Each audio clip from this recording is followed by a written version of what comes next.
Channel. ഇന്നാണ് ഞാൻ ഒരു പാൻ കേക്ക് ഉണ്ടാക്കുന്ന വീഡിയോ ആണ്. അപ്പം വീഡിയോയിലേക്ക് പോകാം. ഈ ബാറ്ററിലാണെങ്കിൽ ഞാൻ വീറ്റ് പൗഡറും ഒരു എഗ്ഗും പിന്നെ കുറച്ച് മിൽക്കും കുറച്ച് സോഡാപ്പൊടിയും ഇട്ടിട്ടുണ്ട്. ആദ്യമായിട്ടാണെങ്കിൽ വീറ്റ് പൗഡർ മാത്രം ഇട്ടുണ്ടാക്കണം, അല്ലെങ്കിൽ കുറച്ച് മൈദയും കൂടെ ആഡ് ചെയ്തിട്ടുണ്ട്. ഇനി നമുക്കിത് കുക്ക് ചെയ്യാം. ഇനി നമ്മളിത് ദോശക്കല്ലിലോ ചപ്പാത്തിക്കല്ലിലോ എന്തെങ്കിലും നമ്മൾ സാധാരണ ദോശ ഉണ്ടാക്കുന്ന പോലെ തന്നെ ഒഴിച്ചിട്ട് പരത്തുക. അത് കഴിഞ്ഞ് കുറച്ച് നേരം അടച്ചു വെക്കുക. അപ്പം നമ്മുടെ ആദ്യത്തെ പാൻ കേക്ക് ഇവിടെ റെഡി ആയിട്ടുണ്ട്. നമുക്കതൊന്ന് ടേസ്റ്റ് ചെയ്ത് നോക്കാം. കഴിച്ചപ്പോഴും വലിയ കുഴപ്പങ്ങളൊന്നുമില്ല.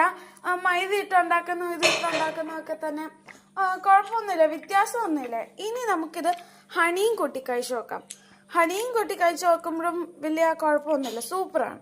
അപ്പോൾ ഇത്രയേ ഉള്ളൂ ഇന്നത്തെ വീഡിയോ. ബൈ.